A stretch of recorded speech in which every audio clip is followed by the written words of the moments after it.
All right, so what we're going to get into today is, as we finish up the Civil War unit, next week will be our last week on it, okay? We're going to talk, of course, about Reconstruction, because this is also part of, the unit on the Civil War. We're talking about causes. We just finished course, and now we're into effects. For every conflict we talk about, cause, course, effects, that's what you need to kind of understand and be able to basically write an essay on for each of those things. Okay, so we're going to start talking about Reconstruction, which, of course, is the period immediately following the Civil War in which we try to not only reconstruct the country physically, but also the notion of the Union, putting it back together, readmitting the South, all that good stuff. All right, so key questions we have to look at. What I want you to remember is this. These questions that we're looking at right here, these aren't just questions we're asking in retrospect. These are questions that actually had to be asked at the time the war was going on.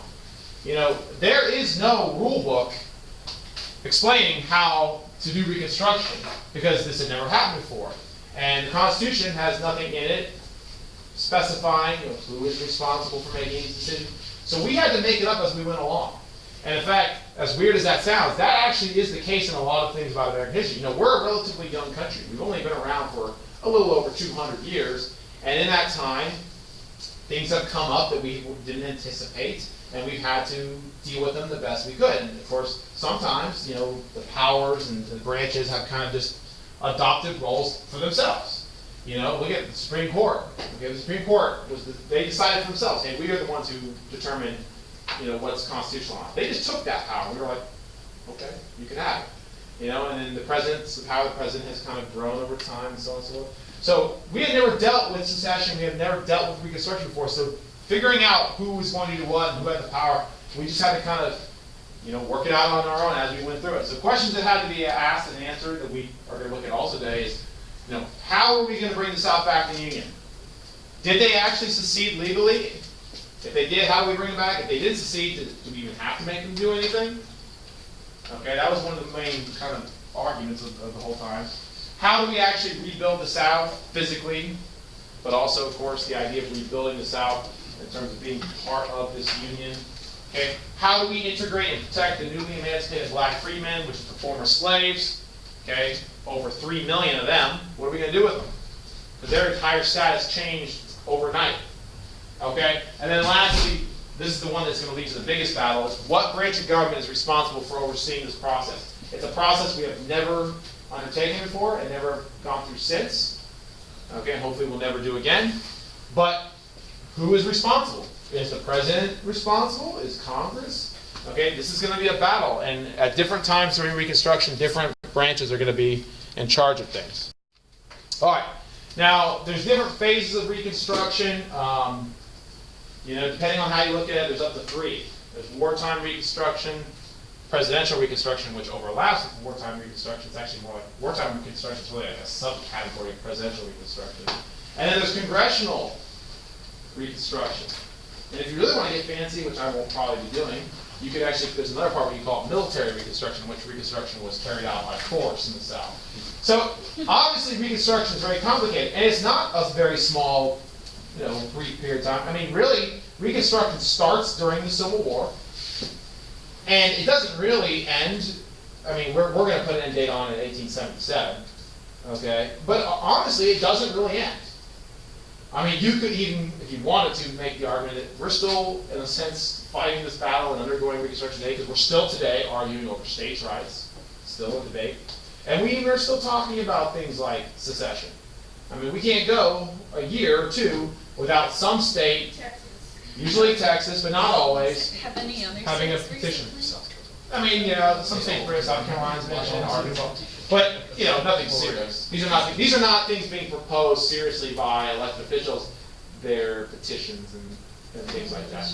But here's the thing: you have to understand is that prior to the Civil War, the idea of secession wasn't this cut and dry like you just can't do it. It was, well, maybe you can, because we had never really broached the subject for real. The Civil War was the event that kind of put the nail in the coffin on the idea of secession. It happened, whether legally or not. They did try to leave the Union, okay? And then when the South lost, it was kind of like, okay, well, since you lost, the North said we get to make the rules are this, the Union, you cannot come and go as you please. Now, despite that, there is, of course, still some people in the country who would argue that But it's not a popular, opinion amongst most people. And it's definitely not a serious discussion amongst elected officials. Okay, at least not major elected officials, usually at the federal government. Sometimes you get state elected officials who, they have a tendency to be able to become crazier than the federal elected officials. That usually there's some barriers before you can get that. But that's not always true. We get our fair share of, crazy people in the federal government too. So you never know. All right. So who was going to be the first person in charge of Reconstruction? Well, initially the person who took charge was the president. In this case, it was Lincoln. So our first official kind of, even mention of Reconstruction is by Lincoln in 1863, which will become known as the 10% Plan. That's not its actual name. Its official name is the Proclamation of Amnesty and Reconstruction. But it's most commonly referred to as the 10% Plan because really, that says what it was. It was a very simple version of Reconstruction in which Lincoln basically said that states would be allowed to be readmitted back into the Union, okay, once 10% of their voting populace had sworn a loyalty oath to the United States of America. Only 10%, which is obviously a very small percentage, but that was by design. And it was a very smart tactical decision on Lincoln's part, because you have to understand, in 1863, we were still fighting a war. The war was not over by any means. Now, yes, by late 1863, when he made this proclamation, the North was largely in control of the conflict, but it was not over. Okay, and we weren't sure, how it was going to end still, because the South had the potential to drag this war out, and Lincoln, he may not get reelected, and if he loses, his opponents were talking about negotiating a settled peace where the South would remain independent. So Lincoln purposely did this in such a way to hurt the South. Now, how does that work? Well, think about this. Lincoln is offering up very, very generous terms of Reconstruction. He's basically saying to the South, look, we're going to let you back in and forgive you if only 10% of your population, your voting population, which means 10% of your white male population, so think about how few people that really is in the grand scheme of things, say they now declared their loyalty to the United States and not the Confederacy. Okay? He was going to pardon everyone except the highest ranking officials in the Confederacy, top officials in both, the civil government and possibly, in the military, the generals and things like that. Okay, and of course, Lincoln did this on his own. Lincoln was a president who was not hesitant to use executive power. Of all the presidents in history, we talk about the ones who have expanded the executive branch and taken more powers themselves and changed the presidency. Lincoln is one of those important ones. Jackson, no doubt, to this point, was by far the most important in terms of expanding the power of the president. Jackson greatly enlarged the power of the president, unlike anyone had ever done before. That's why he was sometimes referred to as King Jackson. But Lincoln did too. Lincoln was accused of the same thing. Lincoln was oftentimes accused of what they call, the term they use today a lot, and back then was an imperial presidency. An imperial presidency is the idea that the president oftentimes is behaving like he's an emperor. He's taking liberties with his office. He's not consulting Congress, and he's taking action. And every president has done this to some degree, but some presidents are more, imperial than others. Jackson is a great example of an imperialistic, I guess we call it that, president, because he did what he wanted when he wanted, and even broke the law to do so. But to be fair, Lincoln, one of our greats, did the same thing. Lincoln, when necessary, bent the rules and even broke them. His declaring of martial law in the border states, his suspension of the writ of habeas corpus has been heavily criticized, even though he did it with good intentions. Even the Emancipation Proclamation, that one guy said all slaves in this territory are free. He didn't consult Congress on that. He did it on his own through executive action. Okay? So Lincoln was not afraid to take up the reins. And he said, I'm the president, I have immense authority, and I'm going to use it. Okay? And he is going to use it before, of course, his eventual death. Yeah? Okay, was Congress, okay with that? Okay, so that's a good question. No, mostly not. Okay? And I'm about to get to the next slide, is that, yes, Congress was overwhelmingly made up of Republicans, which Lincoln was a Republican, obviously, because all the Democrats were, of course, gone, because they had seceded and gone to the South. Almost all of them. But even within the Republican Party, there were factions, the radicals and the conservatives. And Lincoln was, for them, not radical enough. They wanted someone who not only was going to emancipate, but they also wanted someone who was going to eliminate slavery totally, who was going to say that slaves are equal to whites. And Lincoln was not willing to go that far because he said, we still have a war to win. And it's even debatable today, what Lincoln's personal views are. Lincoln said a lot of stuff about how he said he didn't believe blacks and whites were equal, okay, which would make him a racist.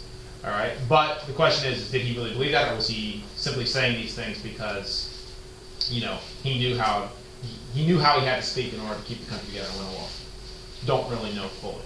Yeah. Do you think Donald Trump would be someone who practiced like imperial presidency if he were elected? Well, I can't.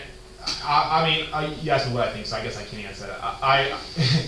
The way he speaks, if you're asking me my opinion, yes, I would think Donald Trump would be an imperial president in the sense that he would not be hesitant to use executive action to achieve his means rather than simply consulting Congress. And I don't think he would be, this is just my interpretation of him, he doesn't seem to be too concerned what other people think of him. I think that's probably a fair assertion about him. So yeah, I would say probably so. But I don't know. Every president is to some degree, takes executive action, and every president at some point in their career will be criticized for taking too much by the opposition party, and that's just politics. Everyone's gonna, berate the other one because that's the goal, is to tear down the other party. So you even look at our current president, President Obama. He has constantly, over the course of his presidency, been attacked by the opposition for being an imperial president. He took executive action to do certain things, and they don't like it. So, this is how it goes. Everyone does it, but you're going to get criticized by the opposition, even though both sides do it. All right, now, we asked the question, Rachel said, did Congress, were they okay with it? No, not entirely, okay? So, the biggest problem Congress had was in 1864, which is right after the 10% plan. The biggest problem with Congress was they didn't want to be nice to the South. Lincoln was being very forgiving. Congress was like, no, we need to be a little bit harsher on these guys. First of all, Congress was angry, and most people were angry, that this entire war was caused by the South seceding. So they said punishment is necessary, including, punishing top officials and disenfranchising them. But there was also a tactical decision here as well. Think about this. Congress, the Republicans in Congress, had everything to gain by slowing down the Reconstruction process and denying democratic states from being readmitted. Okay? So they wanted to make it harder on the South. So the response by Congress to Lincoln's 10% plan, their offer, it's kind of like a negotiation, was, okay, you've got a 10% plan. Well, they kind of had, it wasn't called this, but they had the Wade Davis bill, which is kind of like the 50% plan.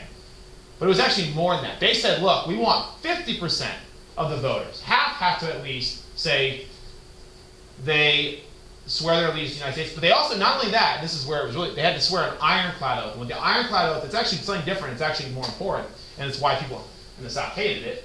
Was the ironclad oath said you had not only to swear allegiance to the United States, but you also had to swear that you had never willingly supported rebellion, which most Southerners would not have done. And as is the case in the Deep South today, many Southerners back then, and even today, while they accept the outcome of the Civil War, you have to accept it. The North won. That's not up for debate. What many Southerners back then rejected was the idea that they were wrong. The most common kind of view of the war by Southerners in the post-war era was, we lost because we were outnumbered and outgunned, but our cause was just, and sometimes the right side loses. Okay? So for many Southerners, it was distasteful to be asked to swear they never aided rebellion. Okay? And of course, Congress knew this, and they knew that Southerners would be more likely to reject this. Now, of course, in addition to that, they also wanted the Southern states to enact state constitutions. They guaranteed that freedmen, the slaves, the former slaves, okay, would be protected, which of course Southerners would also be more likely to reject, especially in 1864 when a war is still going. So the problem with this was, knowing that this is much more punitive, the South would be much more less likely to surrender under the Wade Davis bill, and Lincoln knew that. See, Lincoln, he saw the 10% plan like he was dangling a little carrot from him. He was trying to entice the South to surrender. He said, look, if you surrender, you will be treated fairly. But if you drag this war out, I can't promise you anything. I mean, what happens if Congress gets in control? If Congress gets in control, you're in trouble. And guess what? Eventually Congress will be in control, and they will be in trouble. Because when Congress takes over Reconstruction, that's when things get really rough on the South. Lincoln was actually very fair. Or very generous, I should say. I don't even know about fair. Okay, but he was very generous. Now, this is not going to happen. The Wade Davis bill does not happen because Lincoln blocks it, essentially. Okay, it goes through Congress. But when it gets to Lincoln, he pocket vetoes it, which is basically to say he let the bill expire. He had it on his desk. All he had to do was sign it or veto it. But rather than actually take a stand on it or sign it, he just lets it sit on his desk and eventually time on the bill, and there's a time limit to be signed or whatever, it expires, and that's the same thing as vetoing it. So Lincoln vetoed it, okay, so it doesn't actually go into effect. So Lincoln blocked Congress. And this is kind of the beginning of kind of a gradual escalation of tension between Lincoln and his own party. Okay, now I said before I want to make this clear, I said before, the Republicans in Congress had everything to lose by readmitting southern states. And the reason why is, think about this. In Congress, you had a nearly 100% body made up of Republicans. Okay, so for the, when you look at the Civil War, between 1861 and 1865, pretty much every Democrat was gone. The entire United States Congress was made up of one party, the Republicans.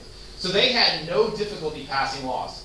Any law the Republicans bought into, they passed. And they passed tons of legislation that they couldn't pass under, the past when the Democrats were there, like the Homestead Act. The Homestead Act is one of the most important laws, acts we ever created, giving out western lands and all that stuff. Well, the South would have never allowed that because they didn't want people leaving the southern plantations if that was their workforce. They knew the Homestead Act would draw away their cheap labor. So while the South was away, the Republicans could do what they wanted. So they didn't want the South back because while the South is gone, they are free to do whatever they want. I mean, it'd be like tomorrow. This is the example I used last period was, we have such gridlock. Here's the question I asked last period. Let's see if you guys can do it. I said, you guys all know we have gridlock in Congress, right? Congress struggles to pass laws, okay, because the opposing parties are so diametrically opposed right now that they cannot agree on anything. They can't take yes for an answer, either side, okay? So that's why we don't get, so I said to the other class, I said, can anyone in here name one meaningful, significant, I have to say that because of course there's laws passed all the time, but can anyone name one significant or meaningful piece of legislation in the last 3 years? You mean gay marriage? That was the court. That wasn't a law. I mean, it's a law because the court made it a law, but it didn't start in the House. It didn't go through the Senate. It was not a congressional law. I can't think of one that stands out. Healthcare was before that.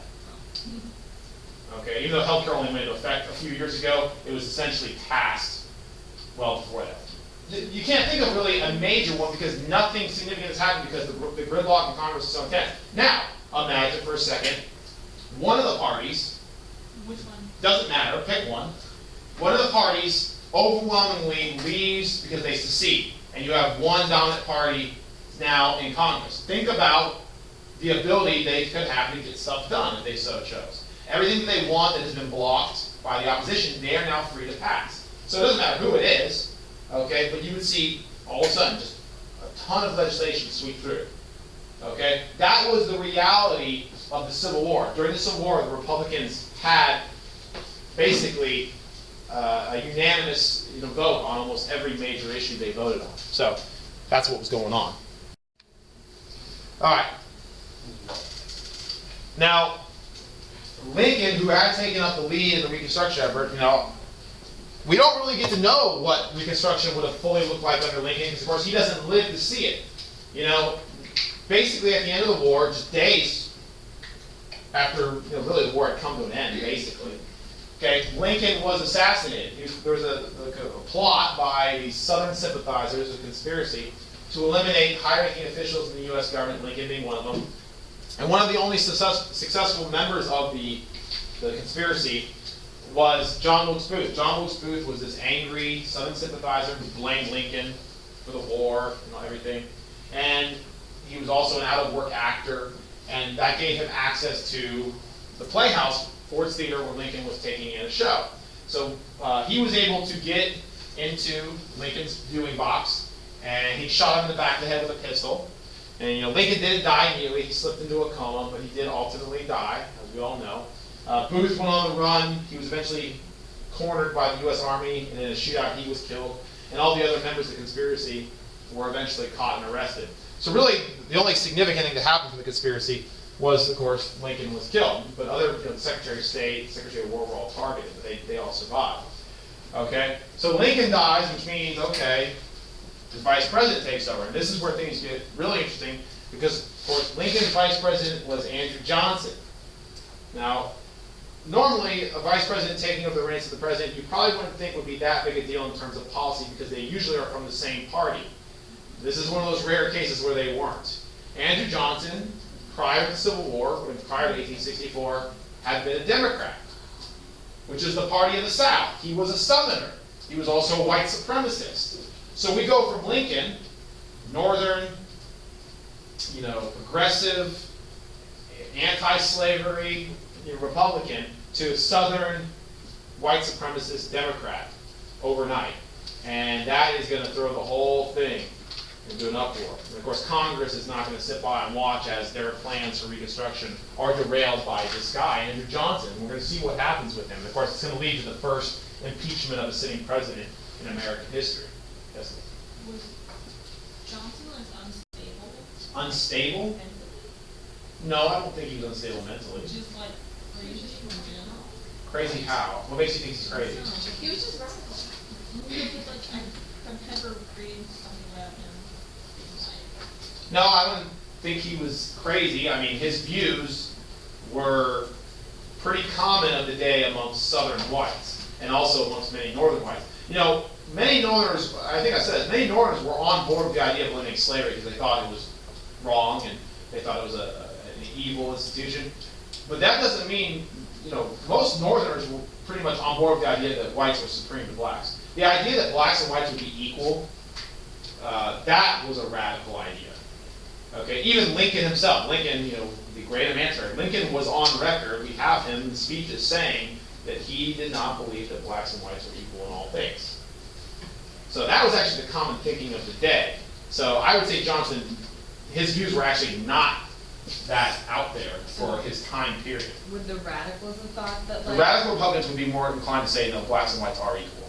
People like Thaddeus Stevens, who was super progressive for his time period, even had a black spouse. Yeah. Do a lot of presidents pocket veto? It usually happens at some point in their administration, but it's not something that we usually give a lot of attention to because there was always constantly minor laws going through. But yeah, it happens. The thing about the pocket veto is, it honestly is no different than if the president actually vetoes something. It's kind of almost like it's like passive aggressive. Like when you veto something, it's like you stand and you're like, take that. What do you think about that? You're not getting that, right? Whereas the pocket veto, it's kind of like, oh, I forgot. it's less aggressive. Does it mean anything? No. It's just kind of how you handle it. So, yes and no, I guess. Yeah. It's interesting though that Hold on. Shh. I got back you. then the radical Republicans would be like the most accepting towards blacks. Right, they were more progressive, And right? now the first. Well, and you guys know, the parties, they reversed their kind of views on most things. You're right. In the 1860s, the Republican Party would have been the liberal party, right? They were liberal and progressive on these things. And the Democratic Party would have been the conservative party. But of course, we all know in the 20th century, things flip-flopped, and of course, the roles have been reversed on pretty much every issue. So, yeah, you're absolutely right. And it's kind of weird because, people then speculate, go, well, if, these people were alive today. First of all, people should stop speculating what anyone would say. I think it was, we read in that article yesterday, one of the candidates was saying, if Martin Luther King was alive today, he'd be disgusted by the Black Lives Matter. And it's like, first of all, Martin Luther King is dead. No one needs to try and put words in his mouth. So, people oftentimes play that game and go, well, would so-and-so be a Republican or a Democrat? It's like, okay. Yeah, you hear that stuff all the time. But you're absolutely right. The parties flip. That's why it's not so good always to say Republican and Democrat. I always say the better labels would be more liberal and conservative, because those things stay stable, that's what they mean, whereas the party labels flip-flop. They do, so. Okay, what about the other president, Jefferson Davis? Okay, so Jefferson Davis, of course, was the president of the Confederacy. He goes on the run. He does urge the South to fight on, but they're like, no, we're good. Okay, so when Lee surrenders, Davis realizes, I got problems, I better get out of here. He tries to leave the country, he does get caught. He is arrested, he does eventually go on trial, and he is incarcerated. But he really gets off very easy. You know, he only does a couple years in prison before he's eventually pardoned.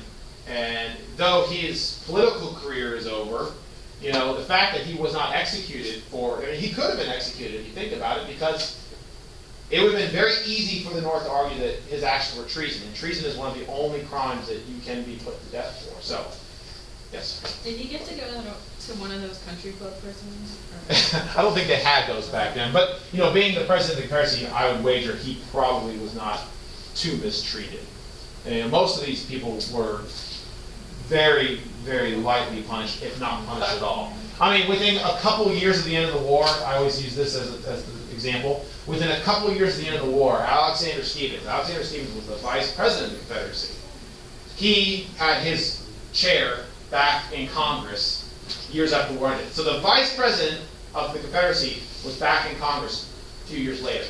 So if that doesn't show that the North was being lenient, at least initially lenient, I don't know what does. Okay, so the big thing, I mean, the most revolutionary, I mean, maybe, honestly, this might be the most revolutionary piece of legislation in our country's history. I don't know if it gets more revolutionary. Okay? You know, so 1865, the war's over, and one of the last kind of things that, you know, Lincoln was alive to, for the most part, see through. He actually didn't see the day that this actually really took effect, but he was there for the political process of getting it approved, was the 13th Amendment. So, of course, the 13th Amendment is one of our 3 Reconstruction amendments. You got to know all of them, 13, 14, 15. It's the only amendments you got to know this year. It's not like last year. So that's not too bad. So the 13th Amendment is our amendment that actually officially outlaws slavery. This is what outlaws slavery. The Emancipation Proclamation did not outlaw slavery because it still permitted slavery in territories under U.S. control, such as the border states. But this undid all slavery. So this is a very big piece of legislation. Okay, you're talking about overnight, over 3 million people are now free. Okay, they go from being someone else's property that could be abused and even killed legally to now being fully independent people who have their own, rights protecting them and so on and so forth. So that's why I say I don't think there's a bigger piece of legislation in American history. I don't think you could really argue that anything else is. Okay. So anyways, this is a big deal. And obviously, the South opposed this. This was even opposed in the North with the Republicans. This was one of the last things that was done before the Democrats were being readmitted back into Congress. Okay. So, but even still, it only got through by a very narrow vote because many Northerners, many even conservative Republicans, did not believe this was a good idea at the time because at the time the war was still kind of hanging on, and they were afraid that if we outlaw slavery, we got a problem here because the South might say, okay, we found some more, reason to fight to the death and just drag this thing out. So everyone was afraid that this would actually prolong the war. But ultimately the war will come to an end, even though the South sent envoys and said, look, you don't get rid of this idea of a 13th Amendment, we're not coming back. Ultimately, Lincoln stuck to his guns and said, no, we're going to do this because we're going to fight this war one time. We're not going to do this again, 20 years from now. Okay, there's only going to be one of these wars. So luckily, they got this through. Okay, now, as I said, overnight, you have approximately 3 million people are freed. Now, these people had nothing. They had no money. They had no property, no job, really. I mean, many of them will go to work for their former master. Okay, so they needed protection. And the federal government recognized that, and they said there needs to be some kind of welfare system in place as we transition from slavery to, freedom. So they created the Freedmen's Bureau. The Freedmen's Bureau was an organization funded by the federal government whose purpose was to ease that transition, to give welfare assistance to the freedmen. Okay, food and opportunities and education, and even, yes, this is a dramatized, example, but even protect them. They were Freedmen's Bureau agents, which were basically like our police officers, and they were sent to the South with the express purpose of protecting the freedmen against Southern retaliation. Because we all know that immediately following the Civil War, another war breaks out, and of course, this is going to be the Ku Klux Klan and all these other groups that are going to use, intimidation and violence to try and suppress blacks from exercising their newfound freedom. Okay? So when I say overnight, don't take that literally, because yeah, slavery was technically illegal in the South overnight. It will take months and months, and even years in some cases, to actually go into effect. I mean, there were people still holding their slaves as slaves after the 13th Amendment, and threatening them with violence if they tried to abandon the plantation. So it will actually take force. It will take Northern troops to go into the South and at gunpoint liberate these people. The South had no intention of abandoning this. I mean, this was their way of life. They were not going to abandon it so easily, especially by order of the North, which they didn't respect. All right, so the Freedmen's Bureau obviously was heavily criticized by the South because, of course, they criticized the aspect of the welfare nature of it. You know, the South had forever contended that blacks were incapable of taking care of themselves and that slavery was a positive good. And, of course, they argued the Freedmen's Bureau would only prove that. You know, like you see this cartoon, this is a Southern cartoon. You know, it says, the popular idea of the Freedmen's Bureau, plenty to eat, nothing to do. So the idea is that blacks would be idle. They would not work. They would become an idle population, and they would take advantage of these handouts and not work, okay? But of course, this is just a Southern attack. You know, the Freedmen's Bureau was a very positive thing. I mean, you really can't fault it. It was trying to do a good thing, and honestly, it didn't go far enough. There weren't enough resources to help all 3 million, you know, freedmen. Okay, but it did attempt to help, and of course, it did have some successes.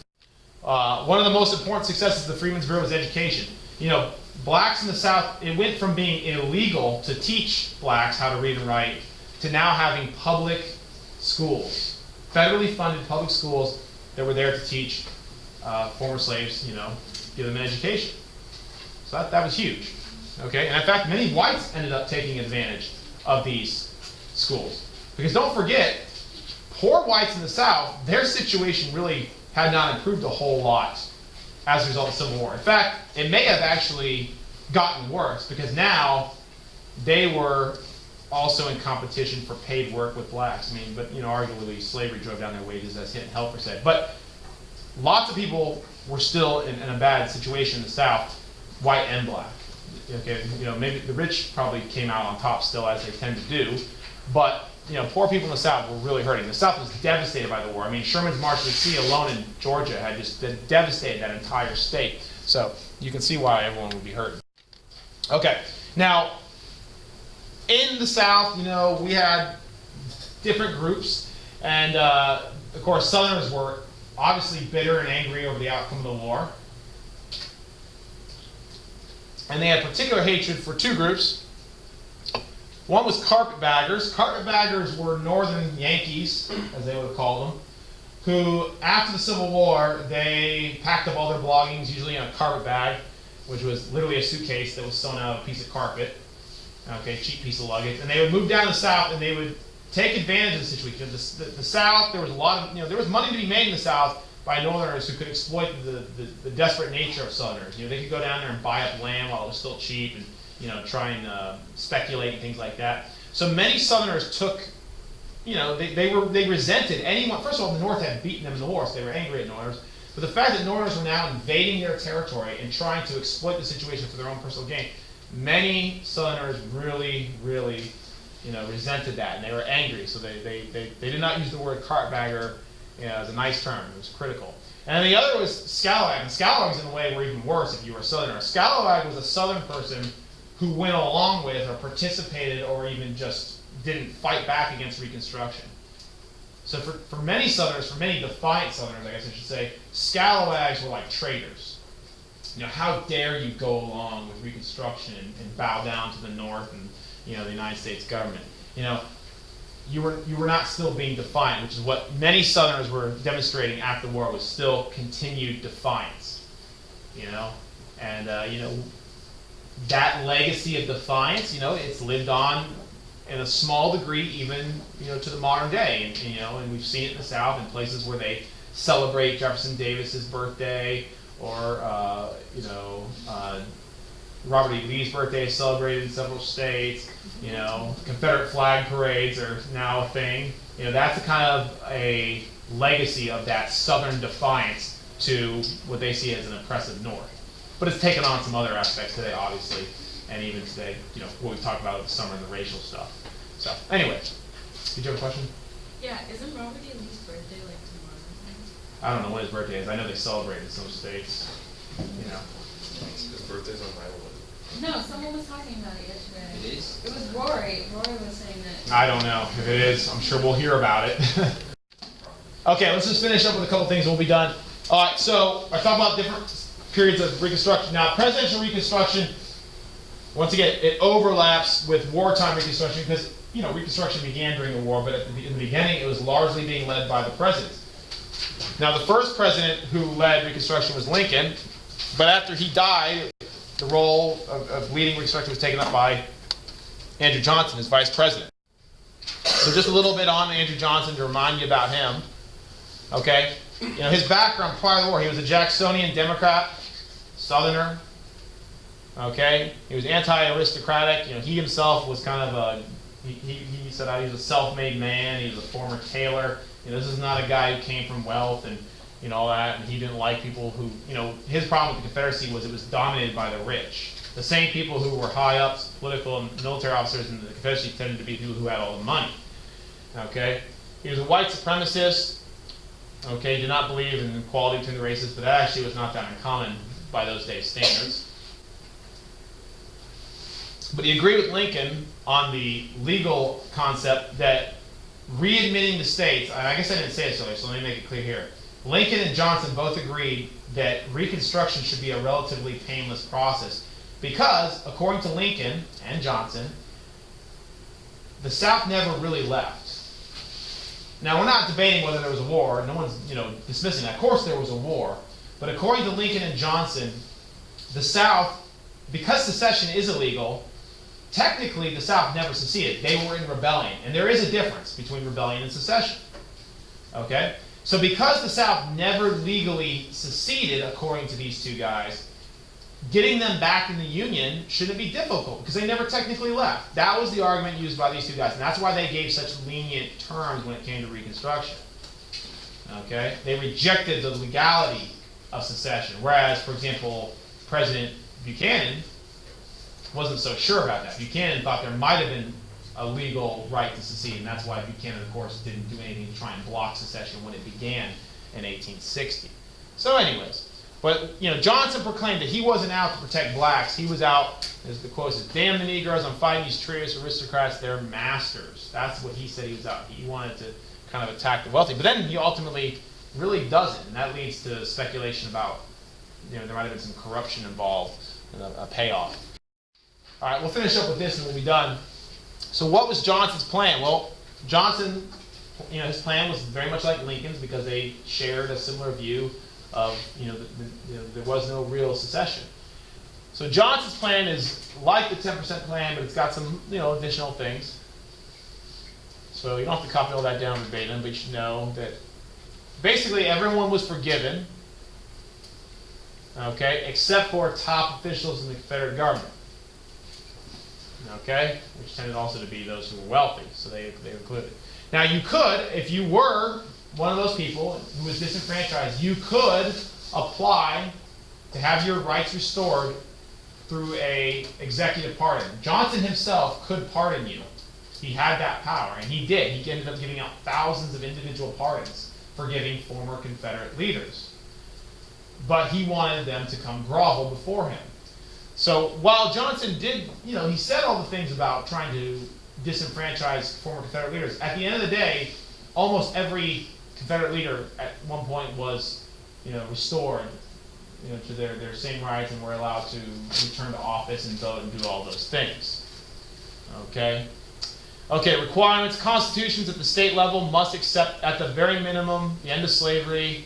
They had to reject secession. They had to accept the idea that, you know, state debts incurred by the South were not going to be absorbed by the federal government. You know, we're not going to pay for your rebellion. You guys pay your own themselves.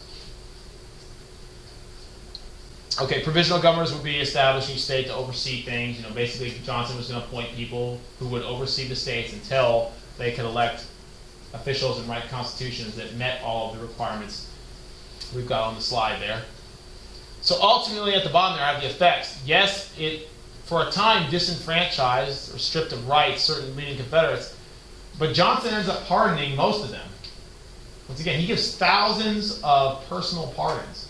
So people are like, well, what was the point? You know, why did you do this? Did you just do this to make a point, or did you make it because you wanted to see them beg and grovel? Some people have speculated that, you know, maybe, you know, behind closed doors, Johnson was being paid off for these pardons. You know, we don't really know. So ultimately, what's going to end up happening, and I guess we'll leave it at this today, is this. Republicans, there was a growing alarm amongst Republicans that what was going on under Johnson was Southerners, many of which are former Confederates, were being restored to power, and they were now becoming elected officials in their new governments.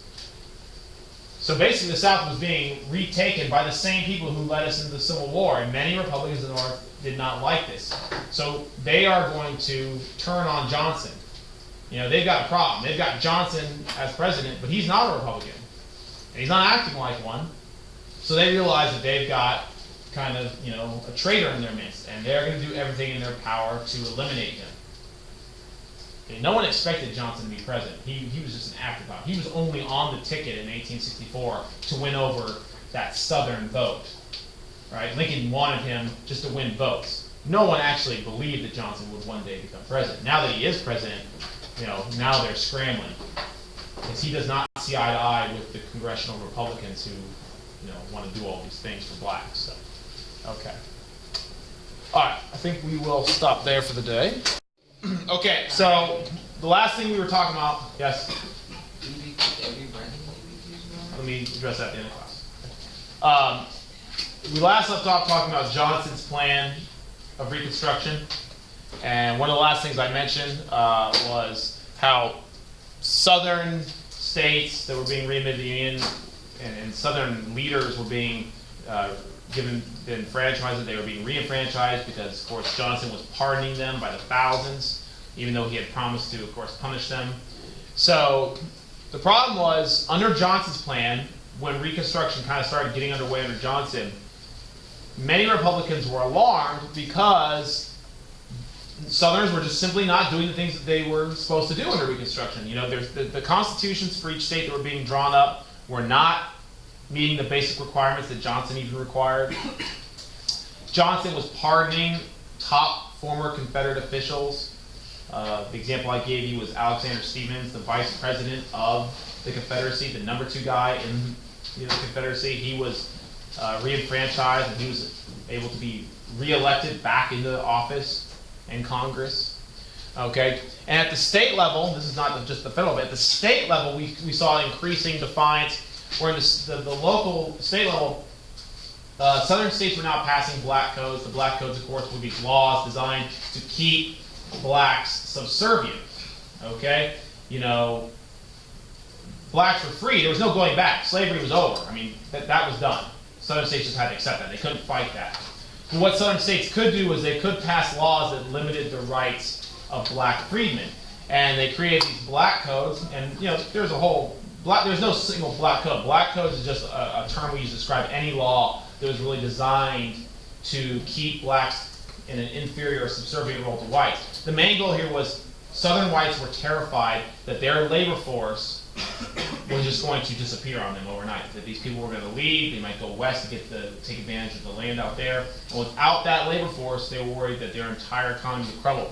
So they created these black codes to keep blacks perpetually poor and in one place. Okay? And really what this revolved around was, of course, debt and, of course, sharecropping. All right? So there's some, you know, it's basically what I just said, but you can take a look at it. Okay, so black codes guaranteed a stable labor supply. Now the blacks were emancipated. It aimed to restore pre-emancipation system of race relations. What that means is simply, this was designed to revert back to the old days, antebellum period, where blacks were legally inferior to whites. And as a result of black codes, denying many blacks the opportunity to, you know, make a living for themselves or you know, even improve their status, many blacks were forced to ultimately become sharecroppers. You know, in the post-war South, many poor people, whites included, but of course blacks overwhelmingly, who had no money, had no means, were forced to become sharecroppers. And by sharecropping, what that means is they worked on another person's land, okay? And in order to get the right to work on that land, they had to share part of their crop, usually a third or so, with the owner of the land. So what they were, we call tenant farmers, or sharecroppers. All right. So this denied blacks the opportunity at owning their own land, and they weren't even allowed to leave the area until they had paid back all their debts. And ultimately, most slaves found themselves in this perpetual cycle of debt that they could not escape. And this was not by just chance; it was by design. Southerners designed a system in which blacks could never escape debt. Because as long as blacks were in debt, they were bound to the land and the job that they existed in, which in a way was kind of a form of slavery. Okay, it wasn't slavery in the sense that they weren't property anymore, and they did have the rights and they couldn't be abused and things like that. Not to say that never happened, but they did find themselves in a form of work that was not unlike slavery. They were doing the same jobs they had done prior to emancipation, for in many cases the same masters, for really almost no compensation. Yes, their situation had improved, and I would still even say their situation improved significantly. I mean, simply not being a slave, I mean, that's huge. But they were far, far, far, far from equality. I mean, they were so far from equality that, they really were in a very difficult situation. So this was not good for anyone, including poor whites who ultimately, faced these problems too after the war ended. Okay, and you can see sharecropping was prevalent, but it was most prevalent, not shocking, where? South Carolina. And why places like South Carolina? There was more slaves there, but the Deep South, what was going on in the Deep South? That's our cotton belt. Okay, there's a direct correlation to our labor-intensive crops, the population of slaves, and of course, pre-emancipation, and the amount of sharecropping. It's not surprising that the places where people had to take, or had to found themselves in the system, were places where people had the fewest opportunities and advantages. Okay. All right, so let's go back to this now. Now, Johnson had already made it clear that he was no Republican. He was never a Republican. He had been a Democrat, and of course, he had run as Lincoln's running mate, and under that, he was a member of the Union Party. But it was really clear that Johnson had no intention of working with the Republicans in his Congress, because he did not see eye to eye with them on many things. And the most prevalent issue, of course, was the status of blacks. Okay? So, when Johnson started readmitting Southern delegates to Congress and things like that, the Republican Congress decided enough is enough, and they started to go against Johnson, okay? So you can see there Congress barred Southern delegates from Congress, even though Johnson had started to already re-enfranchise them. So they created the Joint Committee on Reconstruction. This is where now, what we're seeing here is the beginning of a transition. We're shifting from presidential Reconstruction, now we're shifting to congressional Reconstruction. They're going to take over the reins away from Johnson. Okay? And the thing that really split them the most was when President Johnson vetoed the Freedmen's Bureau bill. Okay? He tried to kill the Freedmen's Bureau. He did not believe the federal government had any responsibility looking out for former slaves. Okay? And this, of course, probably reflected a lot to do with his white supremacist beliefs. Okay? And then later on, he went on to veto the Civil Rights Act, which was designed to extend civil rights, the enfranchisement, to blacks. Okay, so Congress, though, at this time, still being dominated by Republicans. It was the vast majority of people in Congress were Republicans because most Southern representatives had not been readmitted. They had the power to do pretty much whatever they wanted because a presidential veto can be overturned, okay, by a 2/3 majority vote in Congress. If you have the numbers, okay, you can actually really nullify the power of the president in a lot of ways. I mean, there's nothing you can do to completely eliminate the president's power, okay, even if you have a lot of power in Congress. But for the most part, you can shut down a lot of things the president wants to do if you have the numbers. You can even block the veto, okay? So that's how our checks and balances work. So even though Andrew Johnson tried to block all these things, ultimately Congress was able to do them over Johnson's head. Now here's the fear. These are just laws. Laws are just laws until another law comes along and undoes them.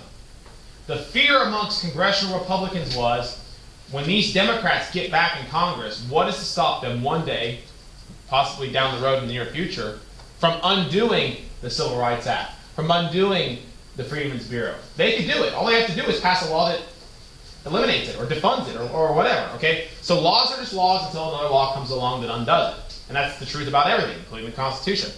But the thing about the Constitution is really hard to change. Once you get something in the Constitution, it's almost impossible to get it out, unless there's like near unanimous support against that thing.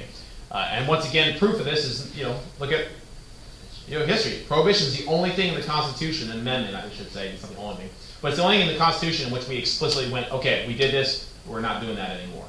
It's never been done before.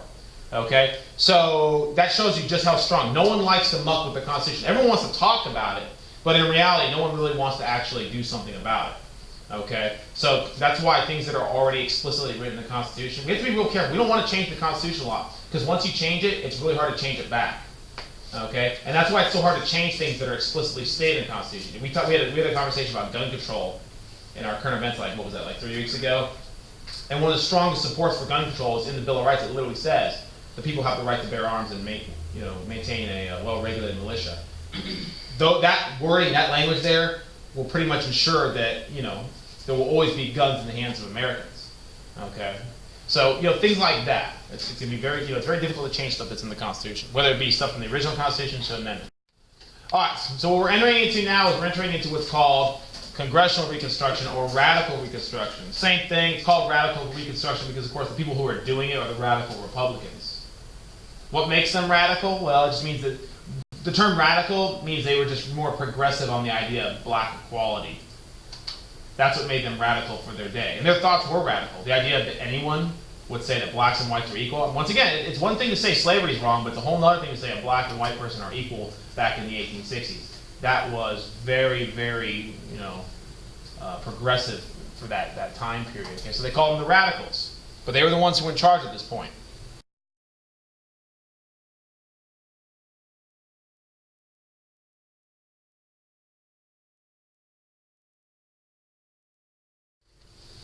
Okay, so we already talked about the 13th Amendment. They also passed two more amendments. The 14th, okay?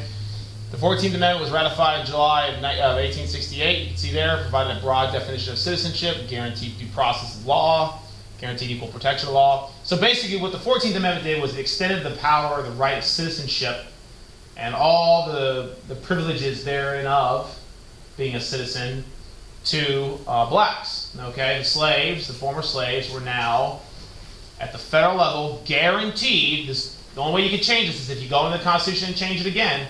It was guaranteeing blacks that they would remain citizens. Even if Democrats come back into Congress, as they will, they're not going to be able to undo this without another amendment, and they're not going to have the numbers because even when the Democrats come back, Congress is still going to be split mostly evenly. But Democrats are not going to be a significant power. Well, it's not significant. They're not going to be a majority power in the United States federal government until really we get to the 20th century again. The Democratic Party is kind of, for the most part, out of commission for a while, at least at the federal level. Okay. So if any state tried to violate these rights, of course now the federal government reserved the right to punish them. They could deny them readmission to the Union. And you think, well, what's so bad about that? Well, until you get readmitted in the Union, you don't have any say in anything.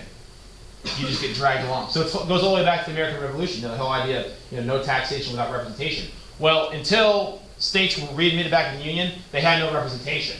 So the Congress at the time could just pass law after law after law, and they just had to take it. So it was actually in their best interest to get readmitted as soon as possible. No one wanted to be left out because they would, once again, things were being dictated to them rather than people asking for their permission.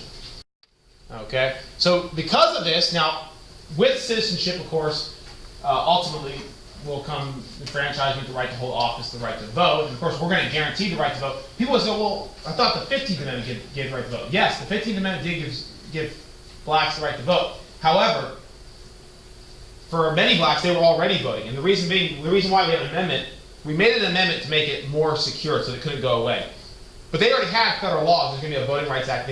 There are already laws on the books that gave former slaves and blacks in many areas the right to vote. So understand, even before the 15th Amendment, there were blacks voting, okay, at various levels in government. It wasn't like it was just, it was just the 15th Amendment made it permanent. It's not going away.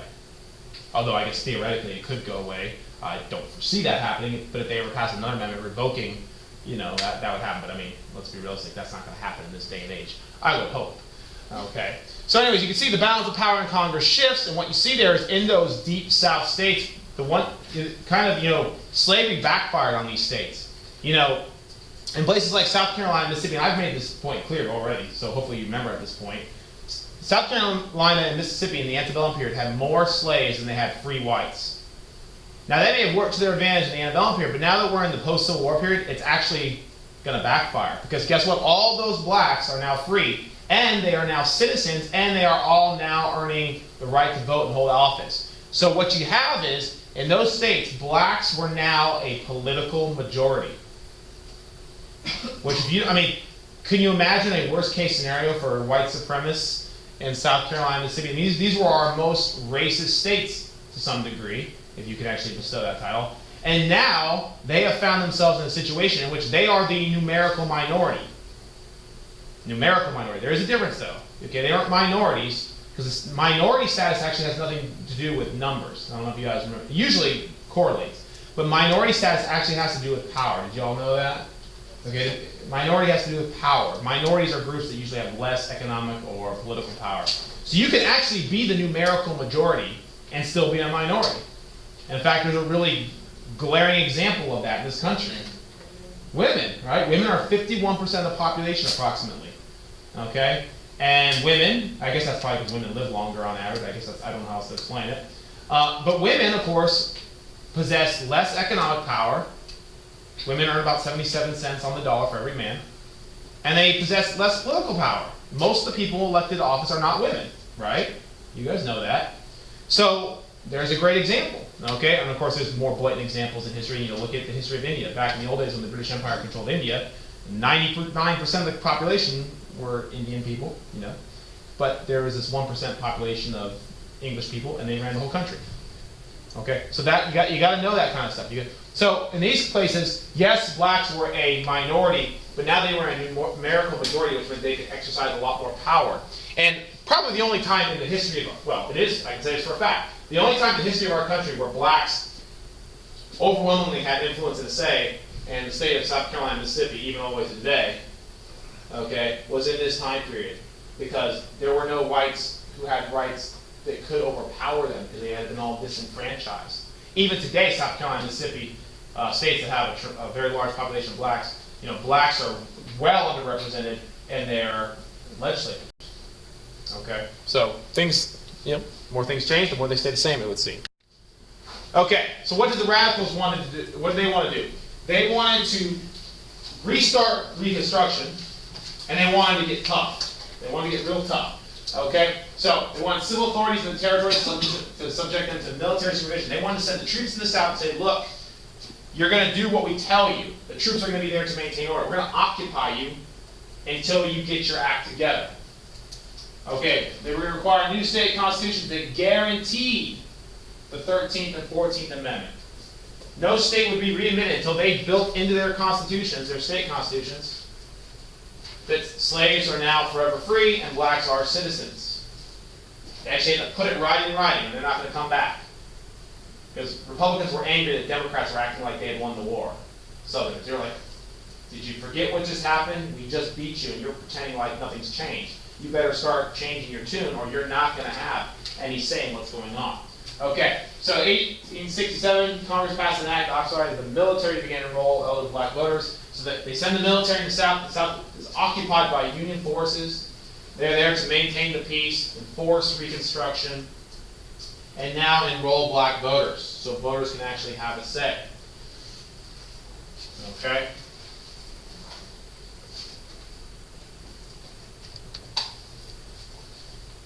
So this is the radicals taking over.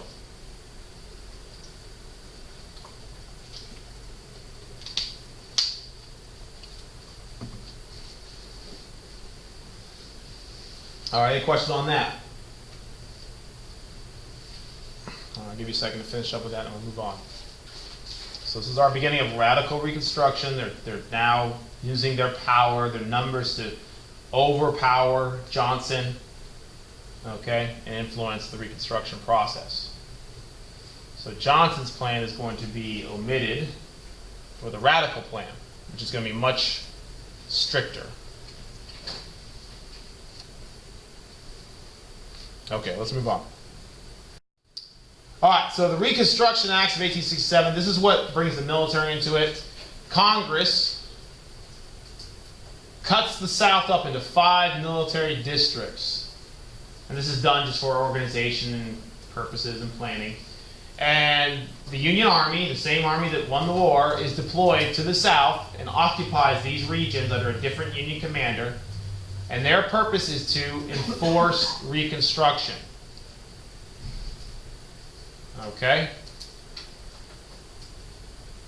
So at this point, you see 10 southern states had yet ratified the 14th Amendment. They were kind of dragging their feet a little bit, refusing.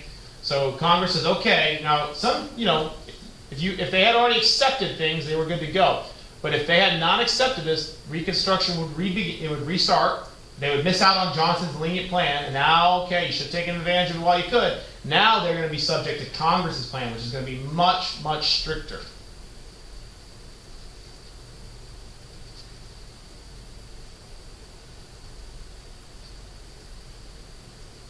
Okay, so that's what's going on here.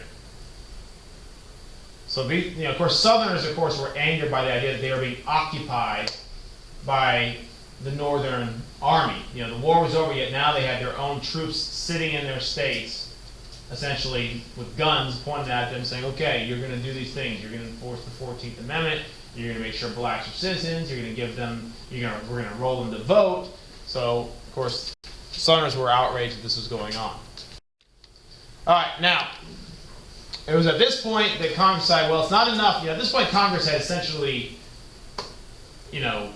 taken Johnson out of the picture. Johnson's only continuing power as president at this point was the power of executive action.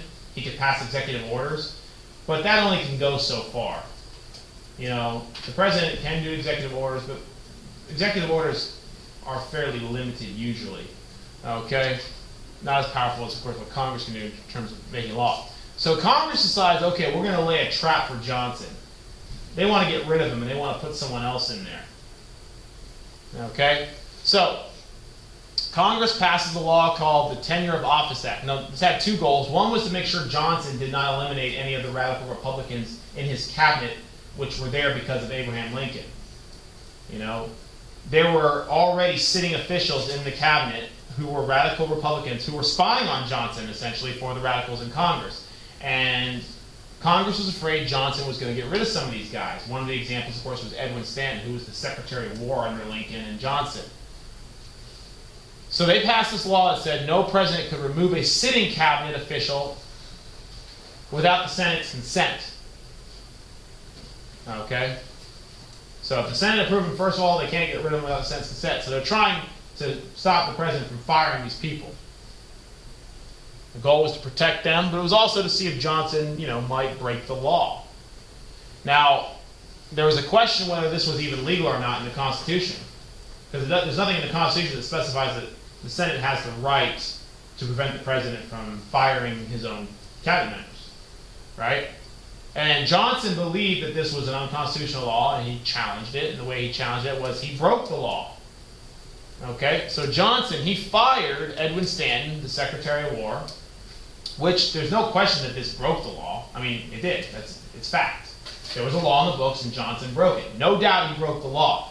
But he believed that because the law was unconstitutional, that the courts would eventually exonerate him. They'd say, look, the law is unconstitutional, you challenge it, it was wrong in the first place, no harm. Okay? But Johnson did officially break the law. So, of course, when the president breaks the law, it's one of the few things that the president can do. They can get him or her impeached. Okay? And that's exactly what happened. Because, of course, one of the things is the president can be removed from office for high crimes and misdemeanors. That's the official language we have in the Constitution. High crimes and misdemeanors. And in this case, the president had broken the law, and that qualified as one of those two things, I guess. At least Congress felt that was the case, so they went after him. So, in the House of Representatives, a vote was held.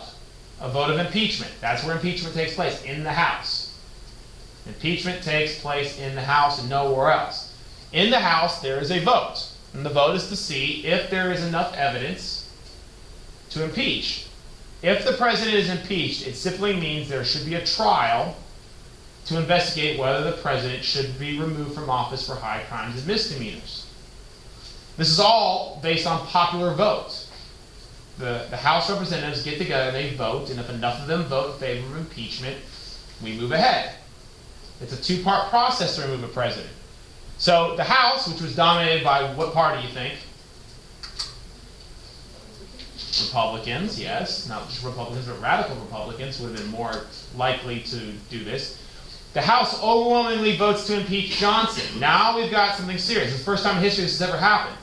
Now Johnson has been impeached. From that, it goes on to the Senate. This is the second part of the removal process. Okay? In the Senate, there is a trial. The president is put on trial. If the trial can prove that the president is guilty of these crimes, the Senate will vote, and if there's enough votes, 2/3 vote, the president is removed from office.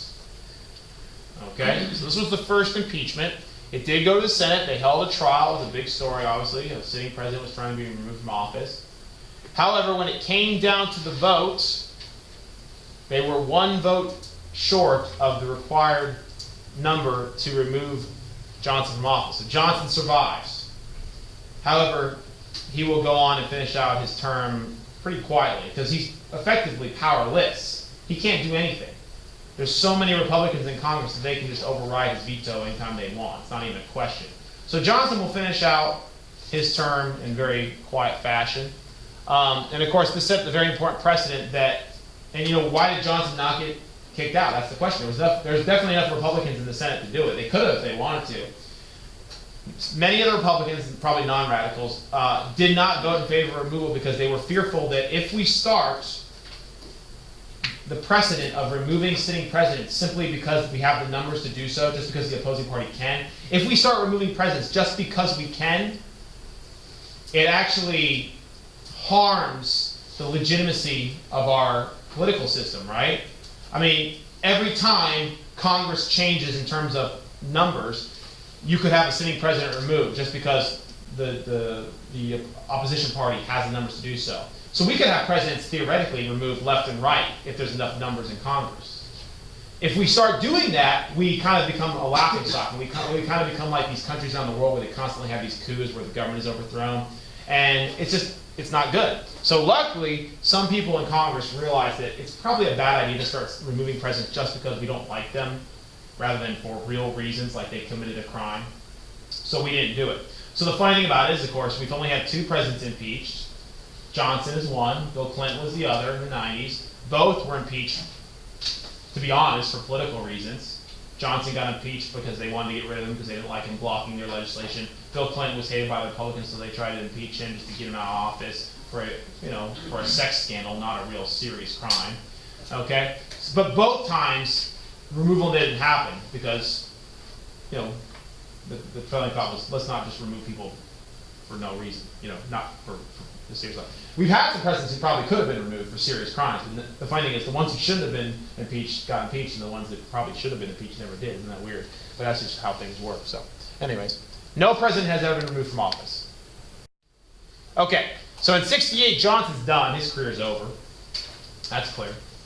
Okay, so we get new candidates, and for the Republicans, it is the war general Ulysses Grant, who we all know. He's a war hero. Okay, and the Democrats ran a guy named Horatio Seymour, and no one knows who he is because he loses. Okay, and you'll notice there's something very special about this map that if you remember from anything from American history, it should stand out. Okay, what is it about this election map in 1868 that makes it different from all the other election maps? 1816. There you go. Grant won states in the South. That's unheard of. The South was dominated by Democrats in the antebellum period, and it was supposed to be dominated by Democrats in the post-war period. This shows you that temporarily, because so many Southerners had been disenfranchised and couldn't vote, and so many blacks had gained enfranchisement and could vote, that for a brief moment in history, okay, at this point, before the party switched, Republicans had power in the South. Grant actually won. Look, he won South Carolina, the state that seceded. The state that seceded first voted for the opposition party. And you can be assured that's only because blacks could vote and former Confederates could not vote entirely yet, or he would have lost. Okay? That's a pretty amazing picture. And that's going to go away pretty quick. This is only, when I say this is brief, I mean I'm talking brief. This period of time, like where this can happen, is going to be gone in about 10 years.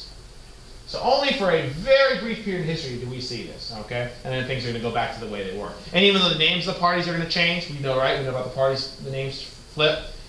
That's why I would say talk more about progressive or liberal versus conservative rather than the party names, because the party names change, okay? Things will remain then pretty consistent for the next 120 years after this time period, after Reconstruction. So kind of important to American history and for you to understand politics from here on in. Okay, now one of the reasons Grant was able to win, and one of the reasons why the Republicans were able to win, is they used the political strategy of waving the bloody shirt, which is a phrase used to describe reminding voters who caused all the bloodshed and destruction of the war. The South. They seceded, they caused this great war, so don't vote for them, vote for the party of peace. Okay? And this is a Thomas Nast cartoon, and you can see in it, if you look closely, you have three people who represent the political power of the Democratic Party, and they're standing on top of a freedman at the bottom there. Actually, a former Union soldier. It's hard to make out, but he's actually wearing the blue uniform of the Union Army, and they're standing on top of him. And you can see the ballot box is just out of reach of his hand, showing how in the South the Democratic Party was trying to obstruct blacks from trying to, exercise their rights. Okay, so the last of our Reconstruction amendments, a very important one, is the 15th Amendment, which more strongly protected blacks' right to vote. Once again, blacks were voting in many cases all across the country prior to this. But the 15th Amendment was a way to guarantee that that right to vote was not going to just go away one day. Okay? A simple change in Congress was not going to eliminate the right to vote. So you see there, the right of citizens of the United States to vote shall not be denied or abridged by the United States or by any state on account of race, color, or previous condition of servitude. Congress shall have the power to enforce this article by appropriate legislation.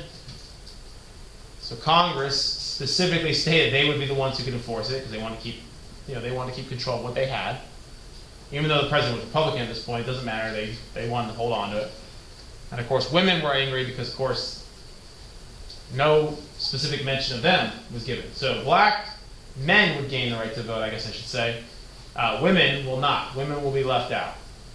And women were particularly angry because women had been the most vocal supporters of abolition in the antebellum period, and now they felt like, well, they weren't being taken along for the ride. They figured that when blacks, got citizenship and the right to vote, that they automatically too would go along and gain the right to vote. But of course, no, that's not to be the case. Women aren't going to get the right to vote for another 50 years. Which is really kind of amazing when you think about it, right? That women have had the right to vote in this country for less than 100 years. I guess that seems like a long time, but in the grand scheme of things, it doesn't seem that long to me at all. So, kind of weird. Okay, let's move on. All right, let's talk about this now. Let's talk about how blacks adjusted in the New South, both during this Reconstruction and after. Very important we get to this. Okay, so we'll talk about political participation. I told you, in some areas, and this map shows it, blacks were actually, at some point a numerical majority. Now this is a map showing political participation, so it's not going to be exactly tied to the actual population. It's talking about where people could vote. And in some states, of course, there was a greater effort to get blacks registered to vote, like places like South Carolina. Okay, whereas others there was not, so you actually see less. Okay, but what we did, the most important thing here is this was a revolution in American history in the sense that we went from having no black political participation at the federal level in the South to now actually having some, and some very rare instances, a majority. So I think that's very important. Okay, so having black participation means the possibility of black officials. And for the first time in American history, we saw elected, not just to state legislatures, but to the federal legislature, we saw black officials being elected. And of course, they were being elected largely by black constituencies. Okay, they were voting for people that represent their interests and people who were like them. So blacks, of course, were also voting for blacks. Okay, this is unheard of. In 10 years' time, these people went from being property to now helping run the country. I mean, think about how revolutionary that is. That's why I always say the end of slavery, in my opinion, is by far the most radical change or the biggest moment in American history. I mean, there's really not much that can compare to it. The status quo was completely disrupted. Okay? Education, of course, is going to be a part of this. And now that we have people being elected to office that are black, and we obviously needed a population of educated black voters that could go on to be our black leaders and things like that. Okay, at least in the South, I mean, there was plenty of educated, talented black people in the North. The South is a different story because, of course, most of those people had come from slavery where they had been denied education. You know, the Frederick Douglasses of the world mostly were already in the North. Okay, so in the South, we needed to establish education. Of course, across the country now, we went from education being illegal to now being legal, so there was opportunities. We had black schools, black colleges, okay, or what we call today our historic black colleges. These schools today, which even to this point today, have populations that are majority African American, okay, we have a few in our state here, okay, are going to be established all over the country with the purpose of giving higher education to African Americans. So this was a big deal in the South. But even still, let's not forget, many schools and universities will deny blacks entry for a very long time, up until really the 50s and 60s of the Civil Rights Movement. So schools were separate, okay? So nothing was, perfect. Okay, now what about blacks in Southern politics? You can see the core voters were black veterans. Most of the voters in the South that were black that did vote tend to be former Union soldiers. And being Union soldiers, they voted for the party that they most closely viewed as being the one that freed them, which is the Republican Party.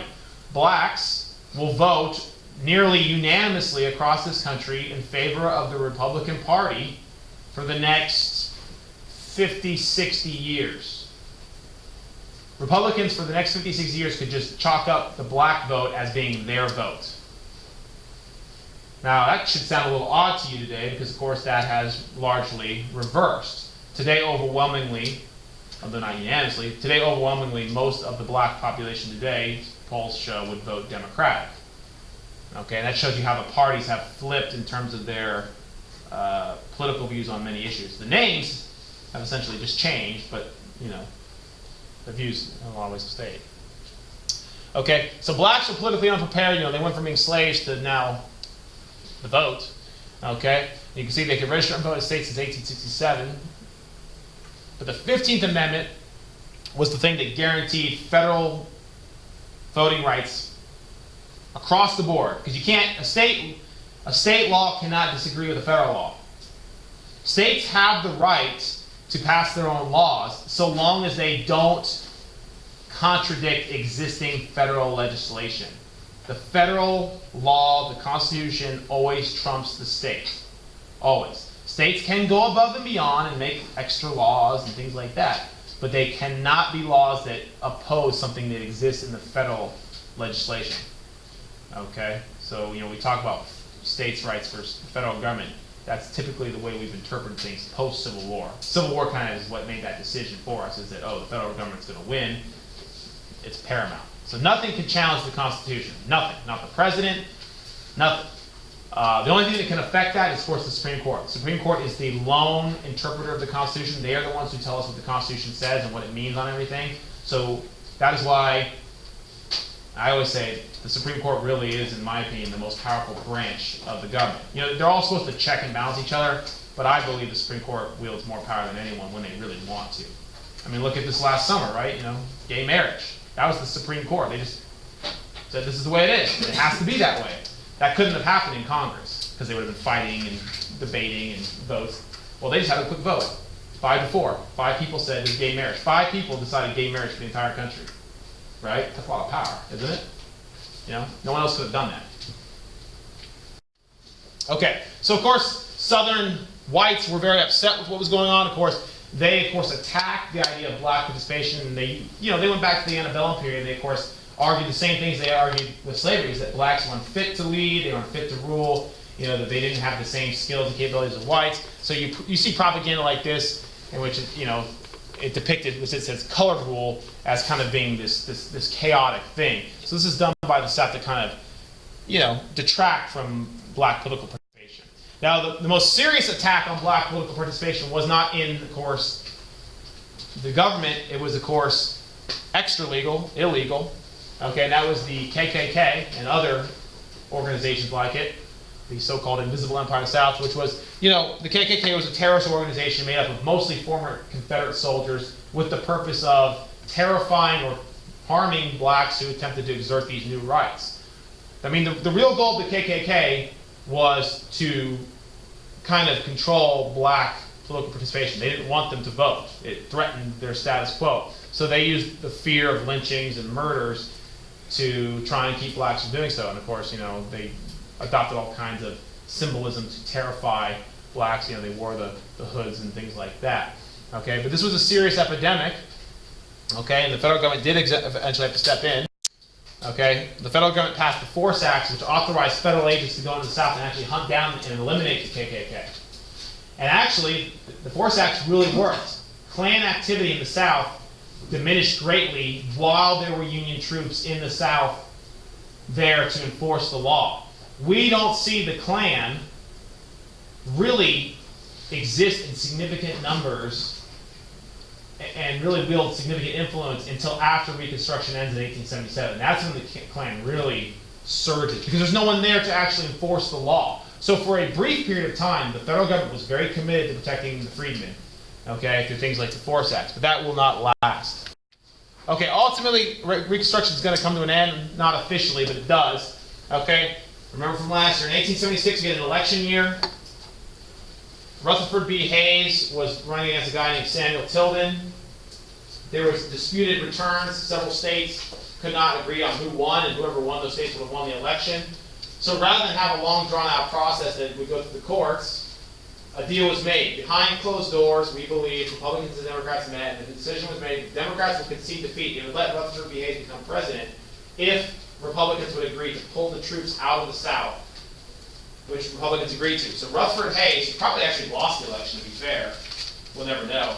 He becomes president, so the Republicans retain the presidency, but the troops come home out of the South.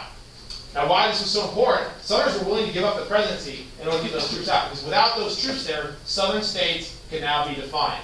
They once again begin, instituting the black codes and disenfranchising blacks, and of course using force and intimidation. So what we see is in places like South Carolina, black political participation was very high in 1876. After 1877, black political participation goes down to near zero. That tells you something happened, right? I mean, clearly, that's not just by chance. Black political participation in the South will remain at almost zero for all of our southern states up until the 1950s and 60s. So the end of Reconstruction was a big deal. And you say, well, why did the North abandon Reconstruction? A lot of reasons. Many Northers at this point felt like they had already done their duty, and it was up to blacks to carry the torch now, which really wasn't all that fair. Some people in the North were tired of Reconstruction. They were tired of the fighting. They didn't want to pay for it. So there's a lot of reasons why. But ultimately, the North gave up on it, okay? Which allowed the South to resurrect what they called the lost cause. The lost cause is the idea that still permeates the Deep South today, is that the Southern cause, the Confederate cause, was just, that they were not wrong, they simply lost the war. And it's the resurrection of white supremacy in the South, and the idea that the South should be a land of white rule. And I would say it's also evolved to today. The lost cause is kind of transformed today. Now it's kind of transformed into this argument that, yeah, we lost, but we also weren't fighting for slavery. That's the new thing that's the lost cause of become. It's not about slavery, it's really about states' rights and our economic independence. Yeah, right, okay. So anyways, so you can see, 1907, there they are. They're doing a Confederate Union parade. That was 1907, but of course we have Confederate flag parades today, so it's not like it's not all that different, right? Hold on, last thing. Barriers to voting, what were they doing? Southern states, you sure already know all these. Just refresh, I'm just going to remind you. Southern states were implementing laws to stop blacks from voting. This is why the voter participation went from here to here. Poll tax, grandfather clause, literacy test, those things. All of you sure already know those. That's just a refresher. Intimidation, look at the picture. Okay? And of course, the Supreme Court case, Plessy v. Ferguson, legalized segregation in the South, so long as facilities were equal. But in reality, facilities were not equal. So up until the 1950s, this is what we get in the South. Jim Crow. Jim Crow is a term we use to describe the segregated South. Blacks and whites separated by race in both public and private facilities. Schools, hospitals, bus stations. That's not going to change until we fight the civil rights battle in the 60s. So that's actually an extension of Reconstruction, you could say.